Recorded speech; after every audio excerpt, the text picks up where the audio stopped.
NFTs are gaining traction, but can they provide the competitive edge your company requires to stay ahead of the curve?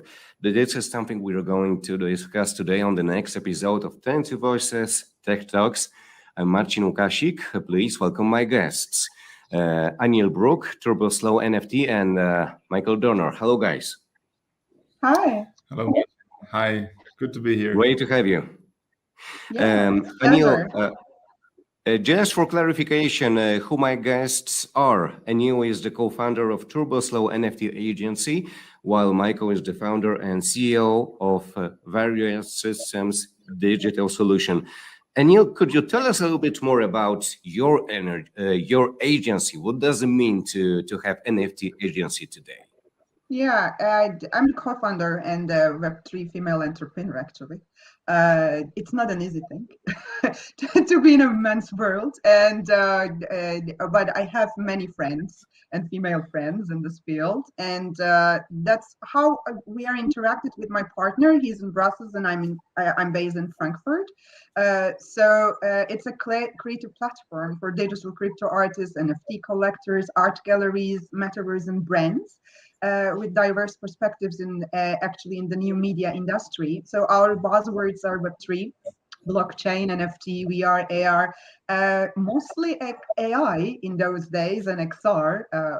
I can say. So we work with brands from entertainment, music, fashion, art, culture, blockchain, immersive technologies, well-being, and sports industries. And as I said at the beginning, we support also female NFT artists. So a lot in NFT exhibitions and also blockchain events internationally. So we create, manage NFT exhibitions and plus greenlist AR NFTs actually in different prestigious festivals in the NFT world, like first International NFT BNI or Cannes Lions, Brussels Blockchain, and She NFT Netherlands, etc. But besides, I'm a mindful tech expert, and I also create content in this field, and I'm also an NFT artist that I create also digital art in the space. So you are not only the entrepreneur, but also the content creator, basically. And yes. You, Michael, what is your bit? Because actually, that's the first time we have the opportunity to talk in the flesh. However, I came across what you do during Blockchain Expo in Amsterdam when I spotted the place with the Austrian pass, and I spoke with one of your colleagues about what you do in terms of NFT stamps. Okay, I spilled the beans a little bit, but it's not the only thing you are responsible for. No, absolutely not. So we do so many things. First of all, let me say thank you for being here. Very honored. Yeah, VariusSystems is one company out of the Various Group companies. So Various Group is a group of 4 companies that are specialized in several things in the market. We have ID document manufacturing, we have a security printing company, and we have VariusSystems, which is a software development company, specifically focusing on cloud solutions using Web 2, Web 3, and blockchain technology. So we have, in the past years, we've been working on specifically connecting the physical world with the digital world. So our expertise, our USP is literally the phygitals, the mix between physical world and digital world. We try to connect real life products or assets, tokenize them, and bring them to the blockchain as a digital twin. This is our main focus that we're doing. And the sample that you mentioned, where we met in, I think it was in Amsterdam, right? Yeah. The crypto stamps, the NFT stamps, is one simple yet effective and fantastic product and showcase of how this can work, because it is a collectible. Stamps are collectibles, just like NFTs. And ever since stamps have been manufactured, same with any other document or security documents, they've been copied. So there are scammers, there are copycats out there that try to make use of that particular case that it's worth a lot on the secondary market. So the use case of tokenizing an asset, or in this case a stamp, was perfect, because you would have a digital twin that could not be copied on a blockchain. And prove it that it's original. So, and we did this by combining several technologies, like NFC, for example. And this is what we do mainly. Well, I believe that today during this webinar, we are going to expand a little bit more how NFTs could be utilized and how it can contribute on many levels to companies that are, well, probably to some extent focused on on the lookout for other means of creating revenue streams, of building connections with new customers, and so on and so forth. However, before we get down to it, I'd like to remind to people who are watching us right now, if you have any questions, feel free to put them in the comments section. We'll try gradually address all your questions in the aforementioned section. As I've mentioned before, NFTs have gained a lot of attention. I remember, however, that it all started with art, actually. First notions that come to my mind are referred to CryptoKitties, CryptoPunks. After that, the entire industry, the entire market has skyrocketed. Overall, at some point, it started slowing down due to the immense bear market. But as of this year, we can say that the sales have ballooned again.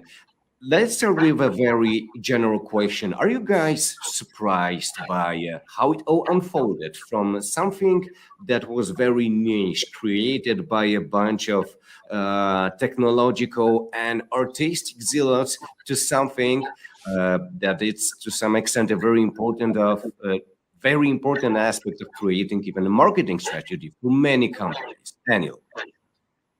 Oh yeah, actually, when most people hear NFTs, they think of a bunch of, as you said, digital monkey drawings from Bored Ape Yacht Club, or the artwork that went for $69 million.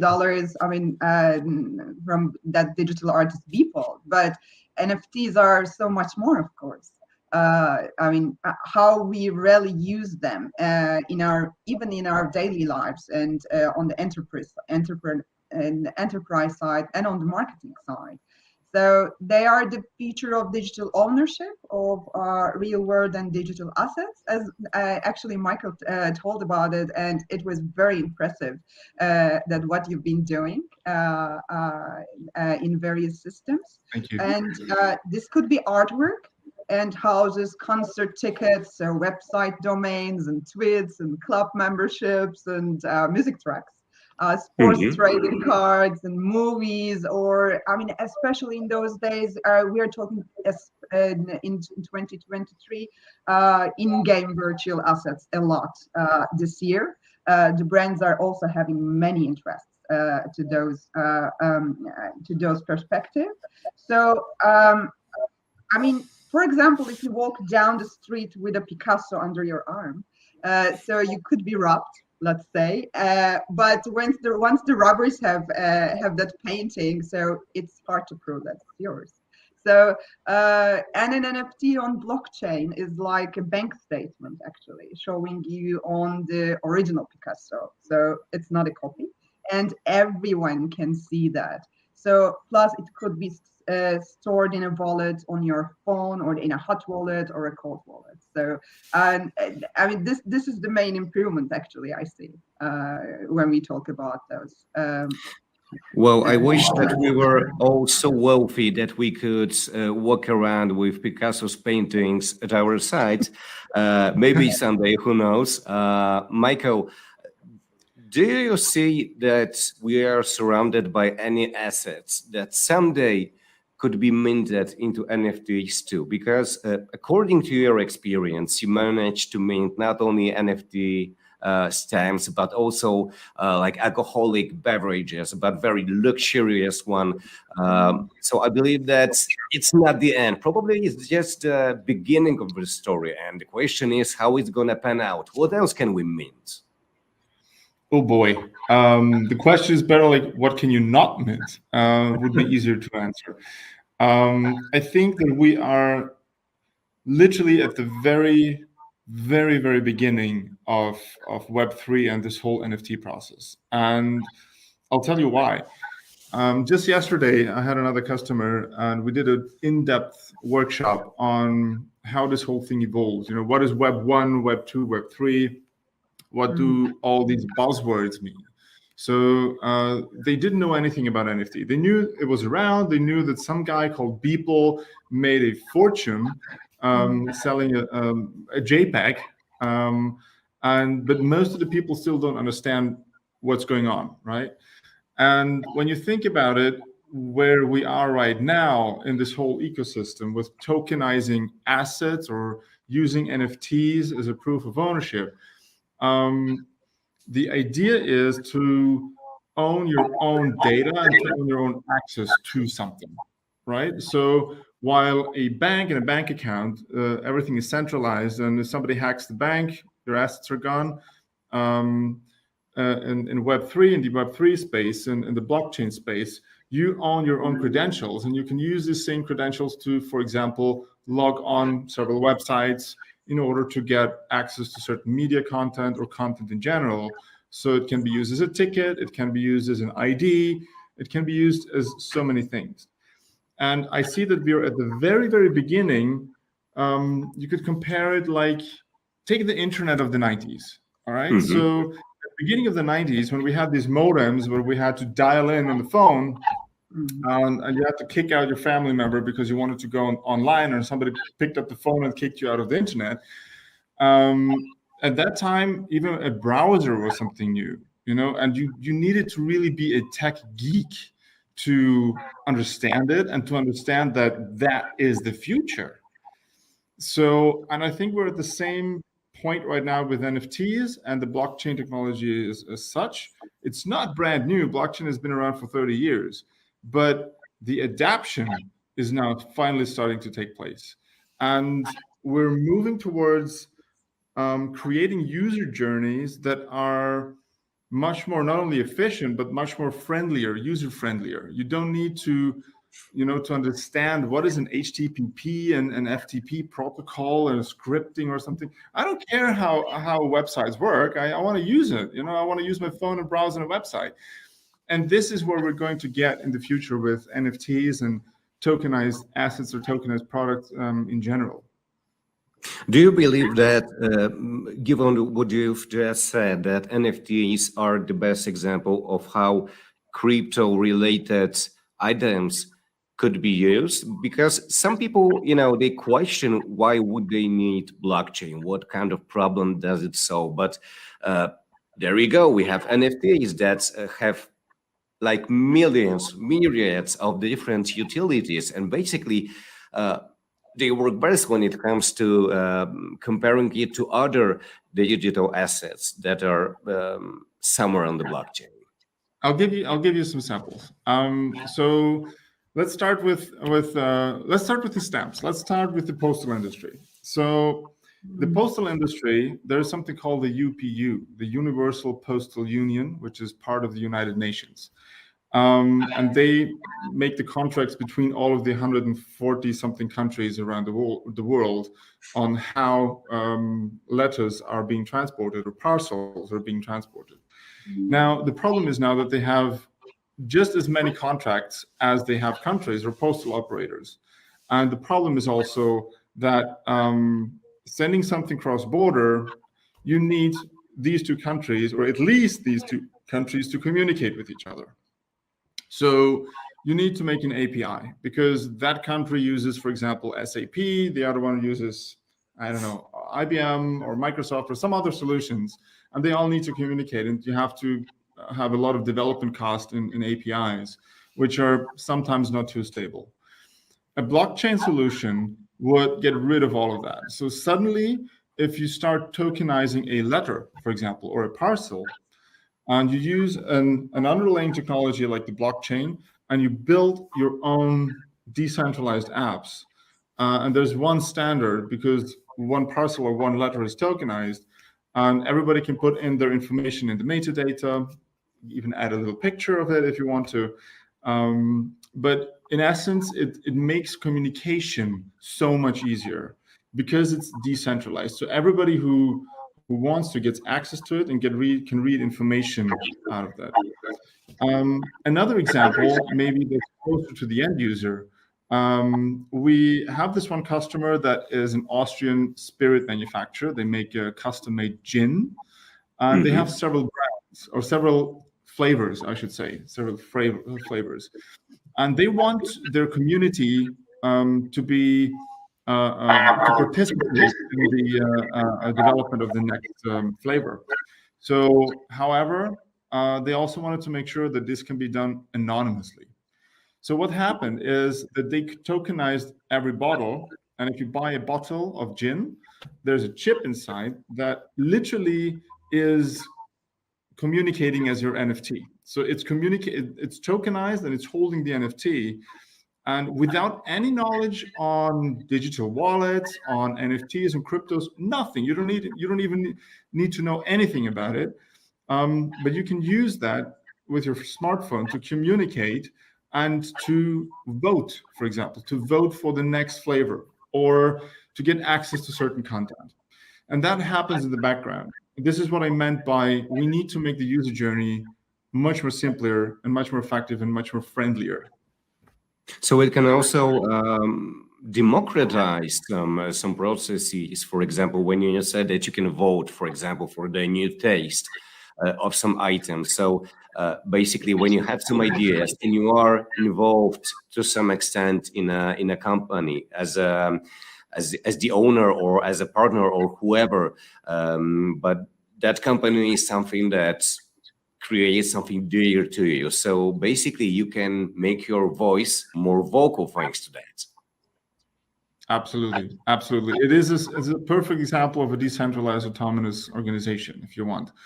And honestly, I don't see any reason why we should not use that technology for actual voting, for governmental voting, for elections, because that is the essence of how things can be done in a safe way.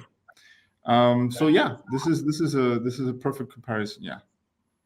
But yeah, voting is something that might happen somewhere down the line. Let's maybe focus on something that seems a bit more down to earth, but it's very, I would say, rudimentary when it comes to NFTs. As I said at the beginning, it's very related to art. And Anil, you manage NFT agency. You've mentioned that you cooperate with artists.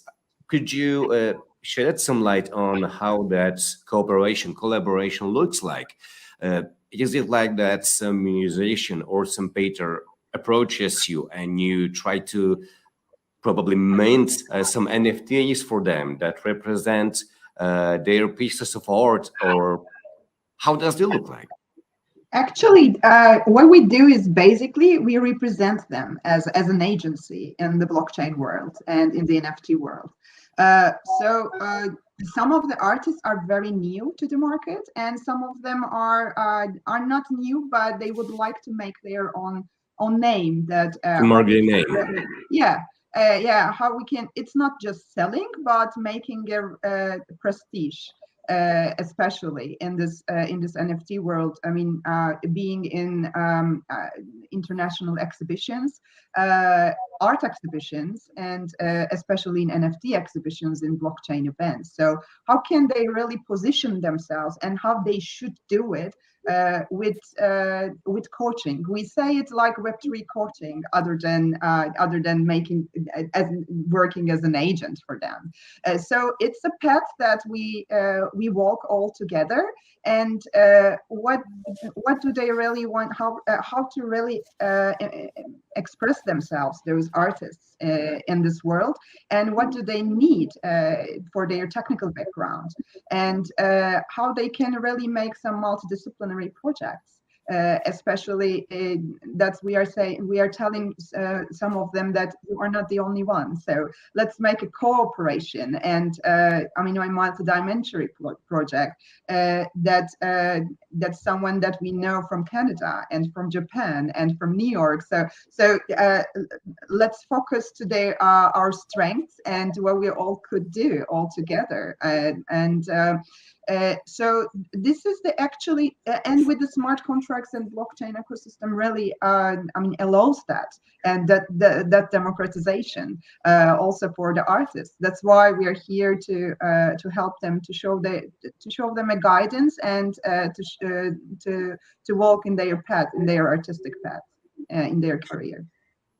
But in terms of promotion or of looking after their interest, because well, it's really hard to mark your name when you want to enter the world of entertainment, the world of music, movie, whatever. So how does that consultancy look like? Actually, no, we do many things. But basically, we are mostly for our artists there for their reputation and also for the promotion. Sure, we promote our artists, and we have an artist portfolio that we also connect them with some different brands who would like to actually make some new moves in the Web3 industry. So we are working mostly like the connection point of the brands and users, consumers, and collectors, and plus the artists. So you can put actually any kind of business field into it, whatever you think. But how do artists feel about entangling their reputation, their career with NFTs? How do they feel about that?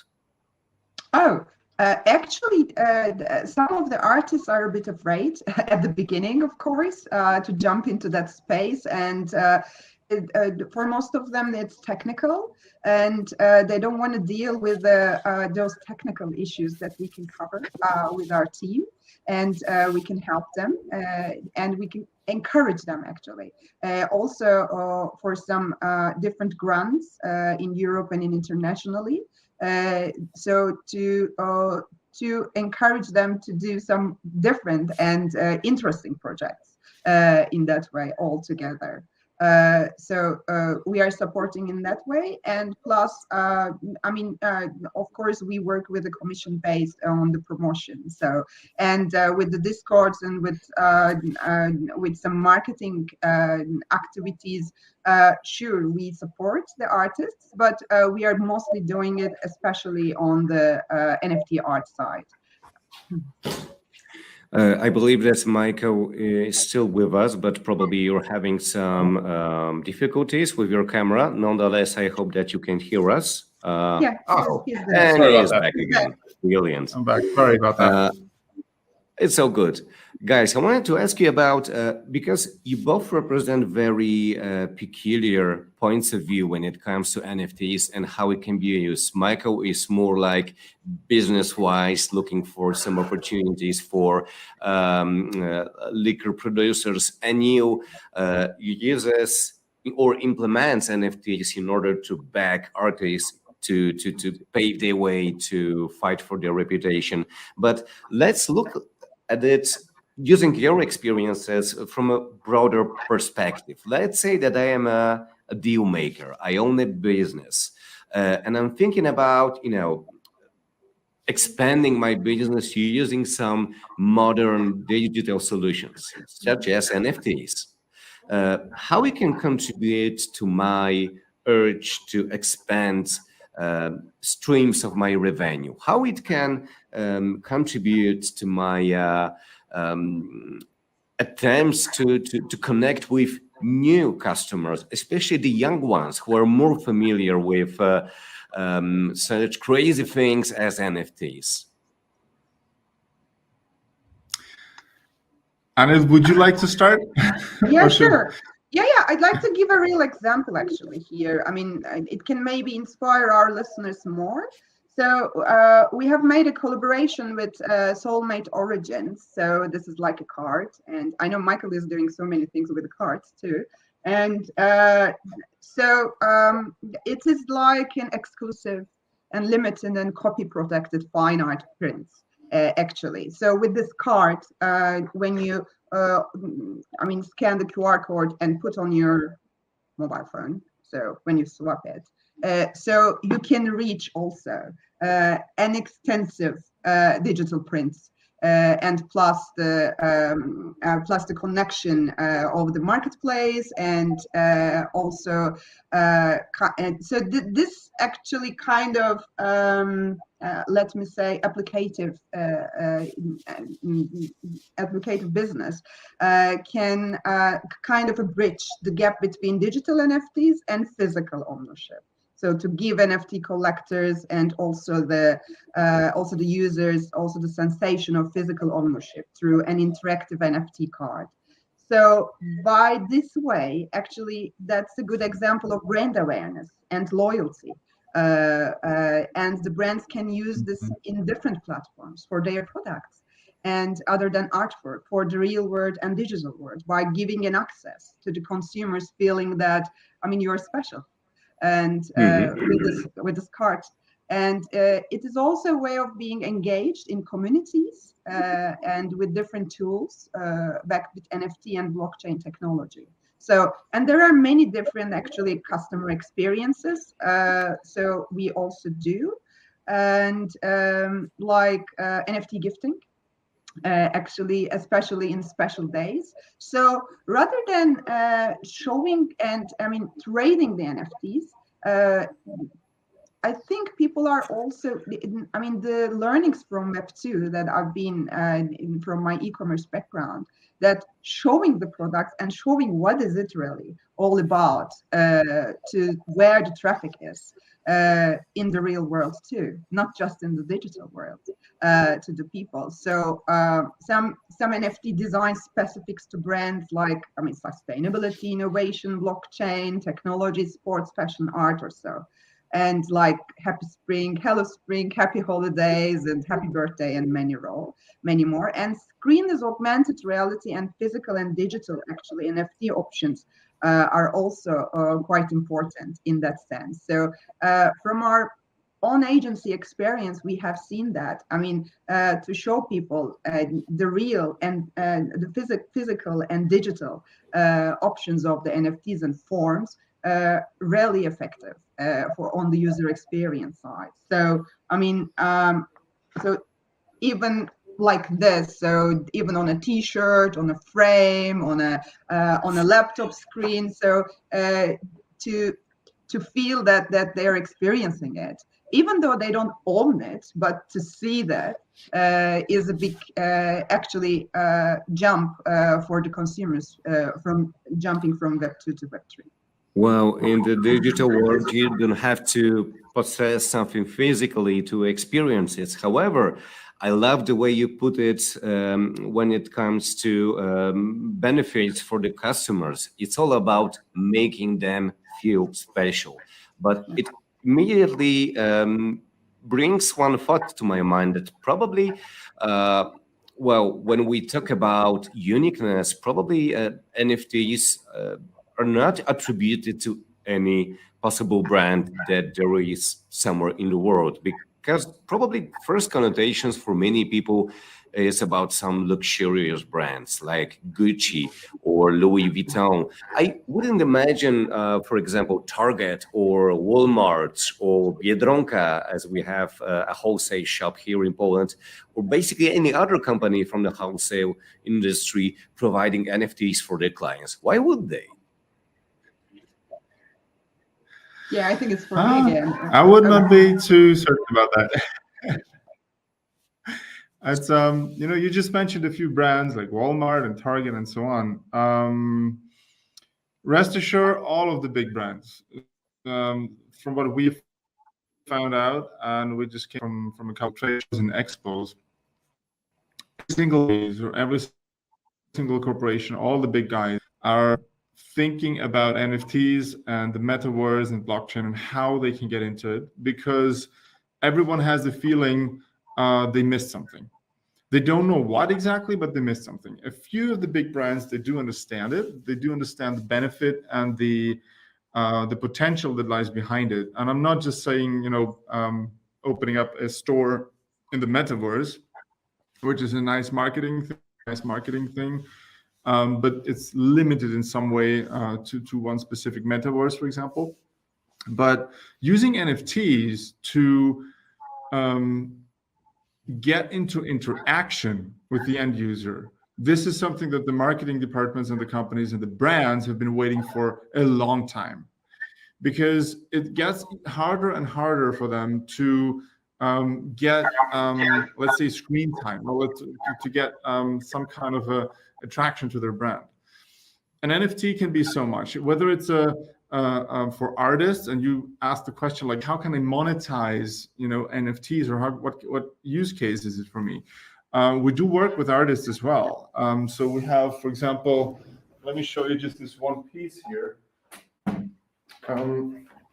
So we have this beautiful artwork here by an Austrian artist that incorporated the an NFC chip inside here, and you can get an NFT from this artwork when you pass into his gallery.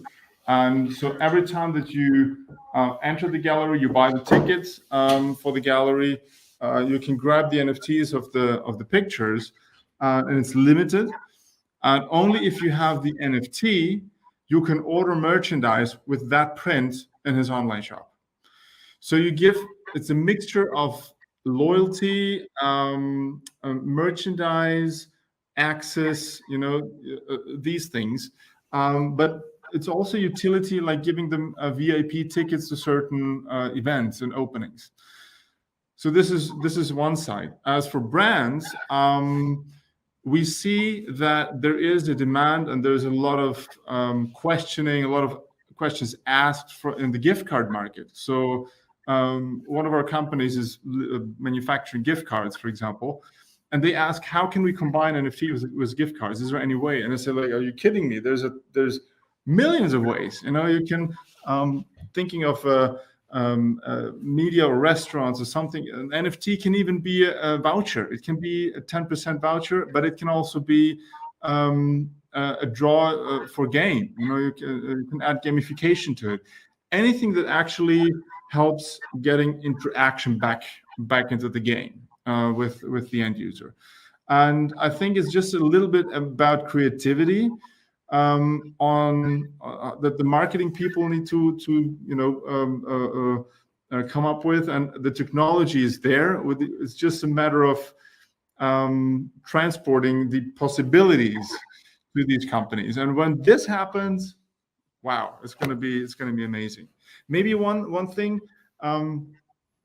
Bob Iger, as the CEO of Disney, he once said, I think it was last year or 2 years ago, I'm not sure. He said, we're so used to own something physical that we sometimes forget that, especially the younger generation, they don't need to own something physical, some physical assets. So they're getting used to owning digital assets, whatever that might be. It might be a key to something, or it might be a document. It might be something that says that house is owned by you, or that car, or something like that. So this is something where our mindset has to change a little bit, I think, in the future.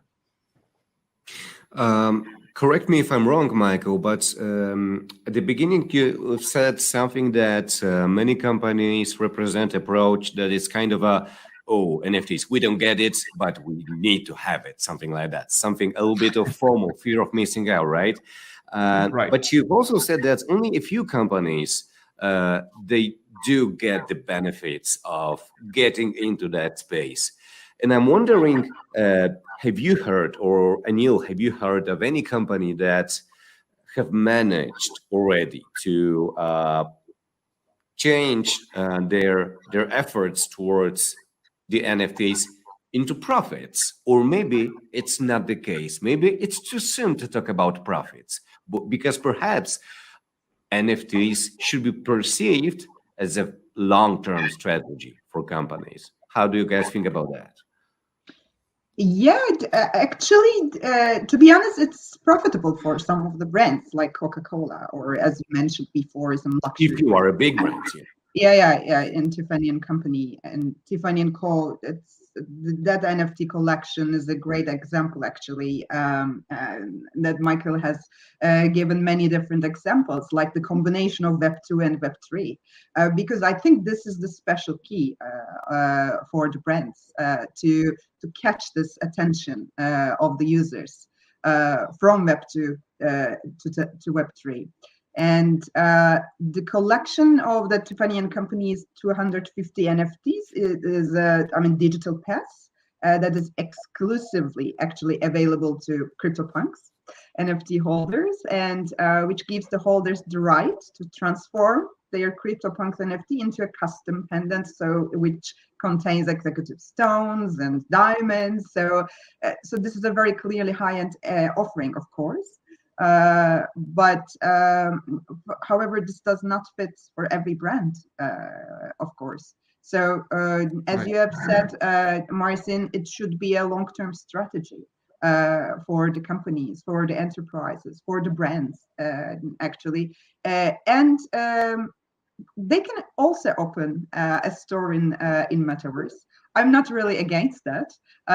It could be, this should be, because it should really fit the brand strategy. What do they really expect now, in the midterm, and in the near future, and the audiences, actually, what they are expecting. This is also an important question, what we should ask ourselves, and the brands should ask themselves, like, where are the audiences really hanging around? I mean, what do they really care about?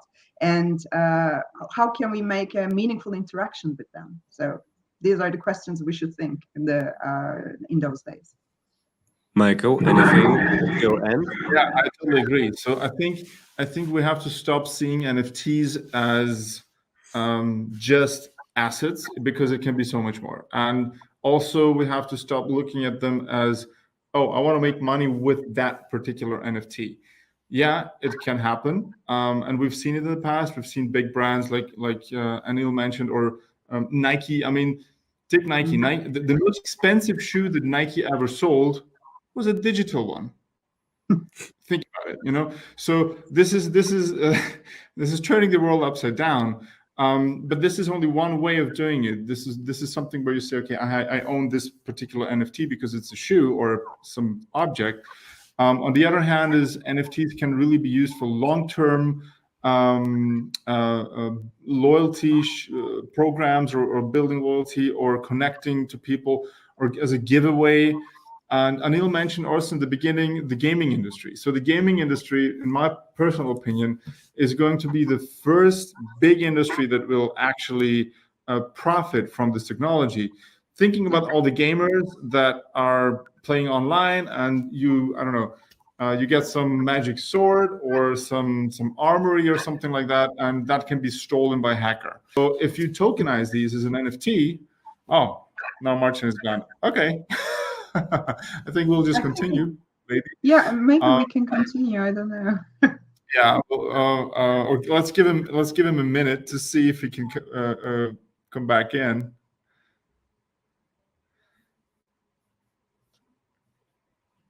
Let's wait for a second. Yeah. Okay.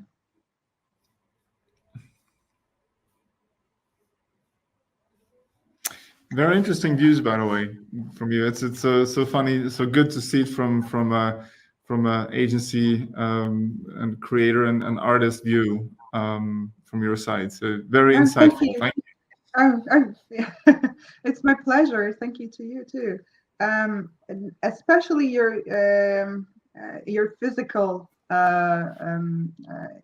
your examples from the physical world, and comparing it to and what you have done with that artwork. It's I think it's the future, because we just don't want only one thing anymore. We want more. Right. This is capitalism. So NFTs are just giving it us as utilities. Exactly. More. Yeah, with only NFTs are just. It's not just one more tool in your digital toolbox. It's actually its own toolbox. It's just so it can do so much more, than just being a picture. It's just we just need to open our minds and think of the possibilities that you can do with it. I mean, this is being recorded, so you can use it. I'll give you an example of what we're working on right now. We're using NFTs for physical access control, so and timestamp and so on. So instead of having your NFC card or chip card or something, we can just give NFTs, and they can be even soul bound, meaning you cannot transfer it to anybody else, or you can only transfer it to certain wallets. And that can actually give you access to buildings or door locks or something like that. So that's on a very utility business industrial point of view. But talking to all of the museums and galleries and artists, they ask me, Mikey, can we do something? I want to tokenize my artworks or my sculptures. I want to give out 1,000 NFTs, and if they buy it, the people support me, and they can obviously resell, and the artist gets some revenue based on that, some commission.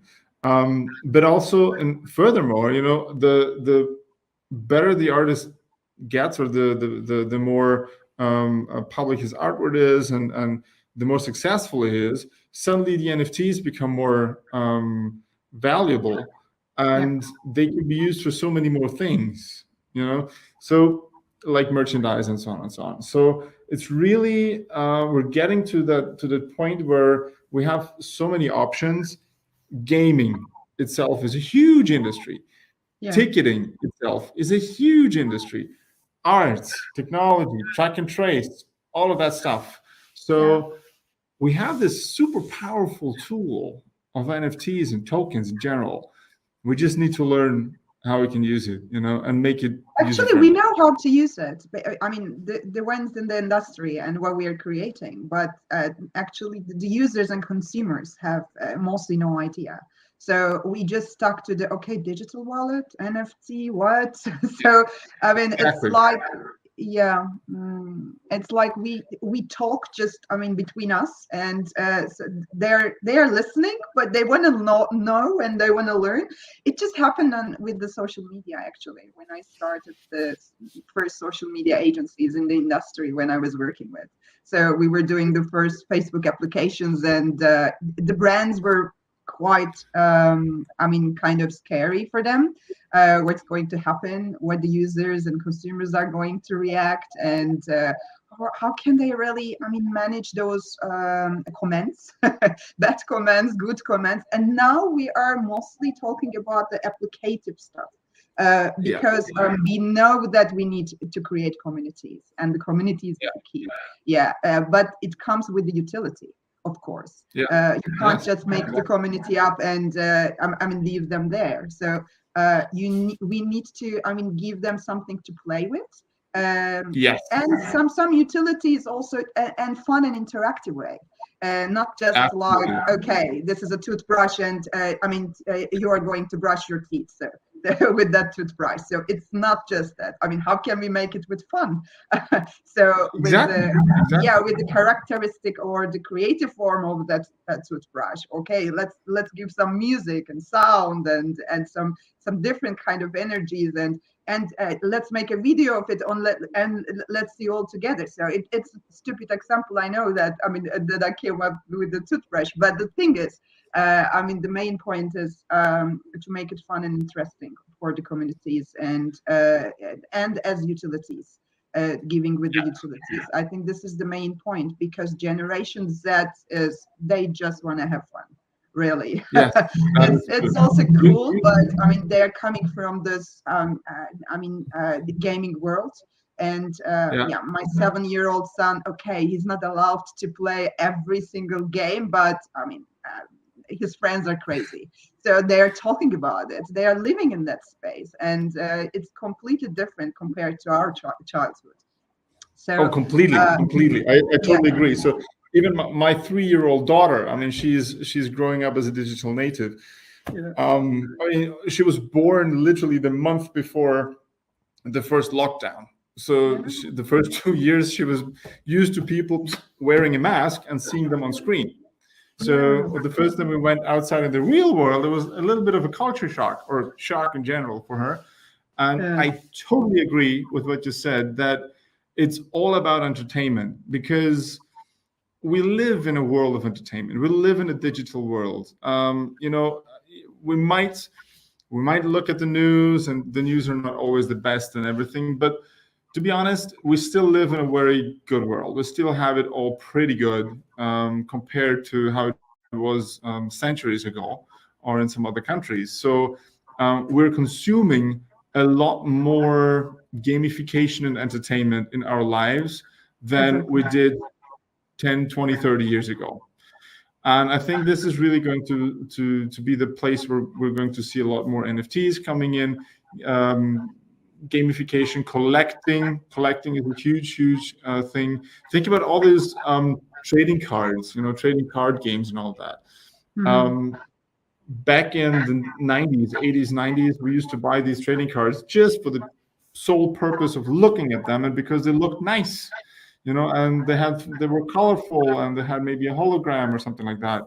So it's going to be the same thing with the digital assets. So, and there might be a combination, actually something that we're working on also. So where you have this physical card, but you also have the digital version, and you can decide for yourself where you want to spend your time. You know, you can sit next to your friend and play on an evening, or you can just go online and play a trading card game online, like most of us do anyways. So yeah, it's very interesting times that we live in. Yeah, it's also the same with the NFTs, actually, the forms and formats that how we can show to the users and consumers, not from Web3 space. So, I mean, how we are going to do it? That's what we've been thinking for the last 1.5 years, actually.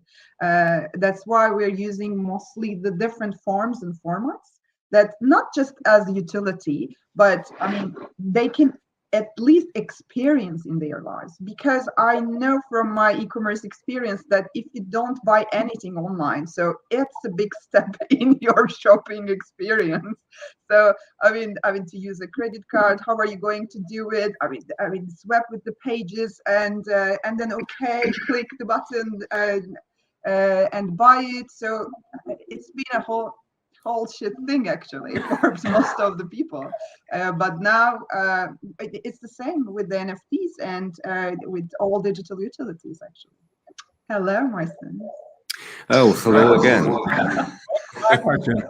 Sorry for my abrupt absence. Sudden StreamYard decided to kick me out. Probably our stream was done with my talking. That's why. However, fortunately, I'm back again with you.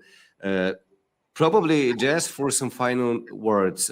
First off, I'm really happy that you managed to lead that webinar and that meeting. Basically, I was totally redundant over that time, so I'm very happy with that. And on top of that, I was still there behind the scenes. I could not connect, but I could hear you, and I was really sorry that I couldn't actively participate in that discussion. However, whatever you said was very meaningful, and yeah, that just hit the spot. But basically, guys, probably to recap our today's meeting. A few days back, I talked with one of the smart contract developers at our company, and he figured that there is one big issue with NFTs industry. It's the fact that it's to some extent being infested by one big name, that it's OpenSea. And whenever some company thinks of creating an NFT collection, and the first thing that many people think about is getting that collection on OpenSea, which is to some extent detrimental to that company because it goes away from the ecosystem of that company. And what do you think about taking some means to keep that collection within one ecosystem, to keep that, for example, on something of a white label NFT marketplace, or probably putting it on some other NFT marketplaces other than OpenSea? What do you guys think?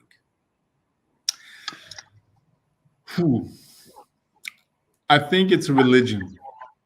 If you take some big brands, like take Disney again, so they have their own NFTs, but they have it in a closed loop system. So on V, for example, so you cannot export these NFTs to any other platform.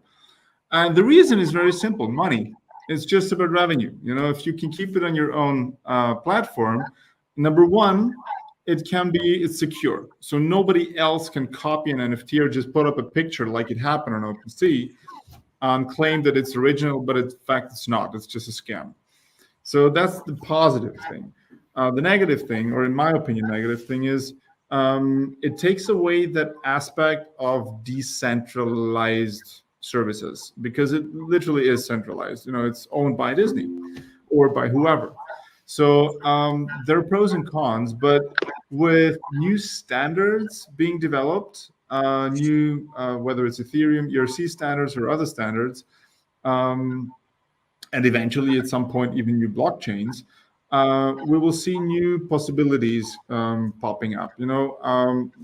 Like my developers, we work a lot on custom-made smart contracts with for example, soul-bound tokens, or tokens that can only be transferred to certain wallets and will not work. You cannot simply sell and sell to a trade with other wallets. So with this technology evolving, I think we will see also a shift in marketplaces, market spaces. OpenSea has taken quite a hit since Blur came out, because they just say they're not charging anything. So there's still so much movement going on. It is an open sea, and sometimes you have waves like that. It's just everything is moving and everything is just shaking up a little bit. I like that. I mean, it means that they're still moving. It's evolving. New generations of standards are coming out. New ideas are popping up. New possibilities will happen. And I think that maybe one day we will see NFTs that can decide on which platform they can be traded. So it can be open, but it must not be. So I think there's going to be a lot that we're going to see in the next couple of years. Anil, what do you think? Is OpenSea the perpetual notion over NFTs, or can we imagine NFTs being automatically traded outside OpenSea, for example, on white label NFT marketplaces? Yes, it's a difficult question, actually. I don't know the answer. So actually, we all don't know the answers right now. But I mean, from my Web2 experience, maybe I can add a little bit spice to this conversation. Like the game changers actually were the female consumers and female users in the online shopping, when it comes to the wind of change, considering the high value of consumption in the first days. So I think this might be a huge step for all marketplaces and users and collectors too. And the ease of transactions and accessibility of credit card usage, I think, becomes a crucial point for NFT buyers. As an e-commerce, there will be more vertical marketplaces in terms of fashion, art, gaming, and they are bubbling right now. And there are many, and I actually get minimum 5 or 6 NFT marketplaces that are going to introduce themselves on hello, we're here, and in different countries too. And when we look at the Amazon, so comparing, not like apples and pearls, but comparing the OpenSea to different vertical marketplaces, so it will always be there, I think. And the marketplaces that can make a bridge between Web 2 and Web 3, actually in the short term, who acts like Shopify or generate some loyalty marketing, especially affiliate marketing tools for the buyers and creators, will have a huge impact in the market. Anil, Michael, thank you very much for joining me today. That was 10 Voices Tech Talks episode, and we talked today about NFT utilities. Michael, Anil, I hope that we'll have an opportunity to cross our paths somewhere. I don't know whether it would be Berlin, Amsterdam, or Warsaw, but that's the definite thing, that NFTs are here to stay, and there more is yet to come. Thank you so much once again. Yeah, thank you. Our pleasure. Thank you, Martin. Thank you so much.